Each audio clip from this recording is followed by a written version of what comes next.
नमस्कार. आपला मागचा जो व्हिडिओ आहे तो होता विवेकानंद यांनी सगळ्या तरुणांना आपल्या सर्वांना एक मंत्र दिला. तो मंत्र ज्या उपनिषदामधून आलेला होता ते उपनिषद कोणतं याविषयी आपण विचारलं होतं, तर त्याला उदय मोरे यांनी छान उत्तर दिलेलं आहे आणि ते उपनिषद आहे कठोपनिषद. कठोपनिषदामध्ये जो नचिकेत त्या उपनिषदाचा नायक आहे त्यांनी हे उत्तर दिलेलं आहे किंवा हा श्लोक सांगितलेला आहे की उठा जागे व्हा आणि जोपर्यंत तुमचं इप्सित ध्येय तुम्हाला मिळत नाही तोपर्यंत चालत राहा चालत राहा चालत राहा, ते काम तुम्ही करत राहा असं त्यामध्ये सांगितलेलं होतं. आणि हेच कठोपनिषद मधला हा जो मंत्र आहे किंवा हा श्लोक जो आहे हा मंत्र म्हणून आपल्याला विवेकानंदांनी दिला. आणि आता बघतोय आपण की विवेकानंदांनी कसं ते आत्मसात केलं आणि त्याच्या माध्यमातून अनेक युवकांना त्यांनी प्रेरणा दिलेली आहे. त्याचबरोबर एक प्रसंग सांगणार होतो, त्या प्रसंग सांगा देखील तुम्ही खूप जणी त्याचे कमेंट केल्या, त्याबद्दल खरंच धन्यवाद. तर प्रसंग असा आहे की ही गोष्ट आहे 2004-05ची. माझं शिक्षण सुरू होतं आणि त्याच दरम्यान मी काही व्यावसायिक नाटकांमध्ये मी रंगभूषा म्हणजे मेकअप पण करायचो आणि काम देखील करायचो. तर असंच एक नाटक होतं आमचं आणि त्या नाटकाचे शो होते पुण्यामध्ये. सलग 4 दिवस शो असणार होते आणि त्यावेळेला जी बस आहे नाटकाची ती कल्याणवरून सुटणार होती. तर त्या नाटकामध्ये जे साऊंड ऑपरेट करतात ना, तर तो एक मुलगा होता आणि त्या मुलाच्या घरी गेलो. म्हणजे त्याने सांगितलं होतं की तू ये घरी, आपण जेवण करूया दुपारी, मग आपण तिथून जाऊया. मग मी डोंबिवलीला त्याच्या घरी गेलो आणि दुपारची जेवणं झाली आणि जेवण झाल्यानंतर झालं असं की जे काही त्याच्या आईने रद्दी काढलेली होती आणि रद्दी काढलेली असताना त्या रद्दीमध्ये दुपारी आपण गप्पा मारतो तसं त्यांनी गप्पा मारता मारता रद्दी काढली. तर त्या रद्दीमध्ये मला एक पुस्तक दिसलं विवेकानंदांचं. तर त्यांना कोणीतरी गिफ्ट दिलं होतं कोणाच्या वाढदिवसानिमित्त. तर मी म्हटलं पुस्तक बघू द्या. तर ते पुस्तक बघितलं तर ते पुस्तक होतं योद्धा संन्यासी, वसंत पोद्दार लिखित योद्धा संन्यासी ते पुस्तक होतं. आणि ते पुस्तक म्हटलं मी घेऊ का, तर ते म्हणाले की मी नाही ते रद्दीत देणार आहे, तू घेऊन जा. आणि ते पुस्तक मी घेतलं आणि मग आम्ही पुण्यात गेलो. झालं असं की दुसऱ्या दिवशी पुण्याचा सकाळचा शो संपला आणि खूप पाऊस पडायला लागला. त्यामुळे पुढचे 2 ते 3 दिवस शो रद्द होणार होते, म्हणजे झालेले होते. आणि त्यावेळेला आमचे जे प्रोड्युसर होते म्हणाले की बघा शो तर रद्द झालेले आहेत, जर कोणाला मुंबईला परत जायचं तुम्ही परत जा, मी जाण्याची सोय करतो म्हणजे भाडं देतो. ज्यांना थांबायचं आहे तर हॉटेल बुकिंग झालेलं आहे, तुम्ही थांबा. मी म्हटलं परत मुंबईला जा परत या, कारण की 3 दिवसानंतर परत आपल्याला ते काम करावंच लागणार आहे. मग मी नाही गेलो, मी तिथेच थांबलो आणि पुण्याला पाऊस पडत होता, जोर धरला होता.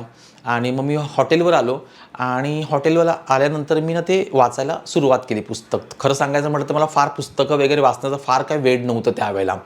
आणि मग ते पुस्तक वाचायला जेव्हा सुरुवात केली तेव्हा एक 7-8 पानं वाचून झाली आणि मग कंटाळायला लागला की अज्ञेयवाद, आस्तिक्यवाद वगैरे हे विषय जे आहेत ना हे तितके समजत नव्हते. आणि मग त्यावेळेला झालं असं की मी खाली जाऊन चहा पिऊन परत आलो आणि पुस्तक वाचायला सुरुवात केली. साधारण संध्याकाळी 5-5:30 वाजेपर्यंत पुस्तक वाचायला सुरुवात केली आणि ते पुस्तक मी सलग दुसऱ्या दिवशी सकाळी 4-4:30 वाजेपर्यंत पुस्तक वाचत राहिलो. आणि एवढं वाचन होऊन देखील फक्त 80-90 वगैरे पानं वाचून झालेली होती आणि थोडी गोडी लागायला लागली त्या पुस्तकाबद्दल. आणि पुढच्या 3 दिवसामध्ये ते पुस्तक एकदा वाचून झालं आणि मी पुन्हा वाचायला घेतलं, तर असं 1.5 वेळा मी पुस्तक वाचून झालं. आणि मग मला विवेकानंद काय आहे हे थोडं थोडं समजायला लागलं. तसं मी मुंबईला आलो आणि मुंबईला आल्यानंतर आमच्या इथे ठाण्याला एक गजानन महाराजांचं मंदिर आहे राममूर्ती रोडवरती, तुम्ही देखील पाहिलं असेल.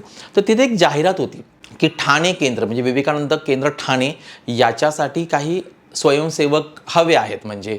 तर मी मागचा पुढचा विचार न करता मी त्या केंद्राला भेट दिली आणि त्यांच्याकडे मी काम करायला सुरुवात केली विवेकानंद ह्या विषयावरती.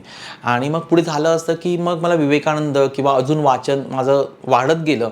आणि त्याच दरम्यान डिसेंबर महिन्यामध्ये ठाण्यामध्ये आपल्या सर्वांना माहिती आहे महाराष्ट्राचे खूप विद्वान प्रवचनकार प्रातस्मरणीय डॉक्टर शंकर अभ्यंकर यांचं प्रवचन होतं ठाण्यामध्ये आणि विषय होता स्वामी विवेकानंदच.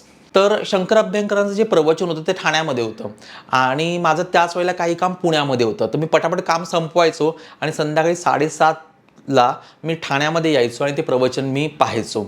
आणि एकदा झालं असं की मला यायला उशीर झाला त्या दिवशी ट्रॅफिकमुळे आणि शेवटचा अर्धा तास सुरू होता आणि त्या अर्ध्या तासामध्ये जो काही अर्धा तास होता त्याच्यामध्ये ना स्वामी विवेकानंद यांच्या समाधीचा प्रसंग होता. आणि तो समाधीचा प्रसंग सांगत असताना ना सगळ्यांना गहिवरून आलेलं होतं आणि जे वक्ते जे होते त्यांना देखील गहिवरून आलं आणि एक वाक्य बोलले. तर ते वाक्य असं होतं की जो लोककल्याणासाठी आत्मकल्याणाला तिलांजली देतो ना तोच विवेकानंद होतो, अशा आशयाचं ते वाक्य होतं. आणि ते वाक्य माझ्या मनाला इतकं भिडलं की मी त्या जिथे प्रवचन होतं तिथपासून जे घर होतं ते 7-8 किलोमीटर लांब होतं. मी चालत गेलो आणि डोक्यात तोच विचार सतत डोक्यामध्ये होता. आणि मग पुढे मी विवेकानंद केंद्रामध्ये थोडं स्थिरावलो. त्यांच्या माध्यमातून व्याख्यानं करायला सुरुवात केली. मग अनेक विषयांची व्याख्यानं करता आली. अनेक चांगले सद्गुरू प्राप्त झाले आणि त्याच्यामध्ये मला भेट झाली त्या दरम्यान.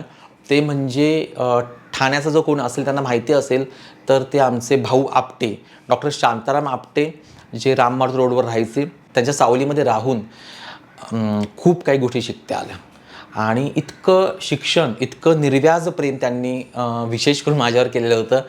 तर आजही असा एकही दिवस जात नाही की त्यांचं स्मरण मला होत नाही. त्यांनी आम्हाला भागवत शिकवलं, ऋग्वेदाच्या अनेक संथा त्यांनी दिल्या, अनेक श्लोक त्यांनी शिकवले आणि त्याचबरोबर जगणं किती सोपं असावं हे त्यांनी खूप छान पद्धतीने वेदांताच्या पद्धतीने आम्हाला समजून सांगितलेलं होतं. तर हा प्रसंग घडला. मला सांगायचा एक मुद्दा आहे की त्या दिवशी जर मी त्याच्याकडे जेवायला गेलो नसतो किंवा ते पुस्तक रद्दीमध्ये गेलं असतं तर मी असं नेहमी सांगतो की माझं देखील आयुष्य कदाचित रद्दीसारखं झालं असतं. पण रद्दीत जाणाऱ्या किंवा रद्दीत गेलेल्या एका पुस्तकाने माणसाचं आयुष्य बदलू शकतं. आजही तो प्रसंग मला जसाच्या तसा आठवतोय आणि असं खरंच मनापासून धन्यवाद देतो. आणि मला सगळ्यात जास्त प्रेम निर्माण झालं वसंत पोद्दार यांच्याविषयी त्या पुस्तकाच्या माध्यमातून, त्या लिखाणाच्या माध्यमातून. तुम्हाला आश्चर्य वाटेल की ते पुस्तक मी खूप जपून ठेवलेलं आहे. पण आत्ता विवेकानंद जयंती झाली त्या 2 ते 3 दिवस अगोदर ना मला खूप असं एकटं किंवा अस्वस्थ वाटत होतं. म्हणजे समजत नव्हतं. होतं ना बऱ्याच वेळेला आपलं मन असं एकाग्र नसतं किंवा चंचल असतं. तर त्यावेळेला मी काय केलं तुम्हाला सांगतो. 1 मिनिट थांबा. तर मी त्यावेळेला केलं असं की मी ते पुन्हा पुस्तक विकत घेतलं. तर एका ठिकाणी बुक स्टॉल लागलेला होता आणि मी जाऊन ते पुस्तक पुन्हा विकत घेतलं. जर विवेकानंद समजून घ्यायचे असतील आणि जर खूप छान पद्धतीने समजून घ्यायचे असतील तर अतिशय सुंदर पुस्तक आहे. जर तुम्हाला शक्य झालं तर नक्की पुस्तक विकत घ्या, वाचा. आणि याच्यामध्ये इतकं छान पद्धतीने विवेकानंदांचं रूपांतर नरेंद्र ते विवेकानंद कसं झालं इतकं छान समजून सांगितलेलं आहे. बाकी खूप काही या पुस्तकामध्ये आहे. म्हणजे माझं आयुष्य बदलू शकलं ह्या पुस्तकाच्या माध्यमातून. कोणत्या प्रकारची ॲड करत नाही आहे कारण की हे ऑलरेडी हे पुस्तक इतक्या उच्च कोटीचं आहे, विवेकानंदांचा विषय इतक्या उच्च कोटीचा आहे का त्याला ॲड करायची गरज पडत नाही आहे. तर योद्धा संन्यासी पुस्तक नक्की तुम्ही वाचन करू शकता. वसंत पोद्दार यांनी ते पुस्तक लिहिलेले अतिशय अप्रतिम पुस्तक. मला आत्ताही सांगताना किंवा हे पुस्तक हातामध्ये घेताना देखील माझ्या अंगावर शहारे आहेत.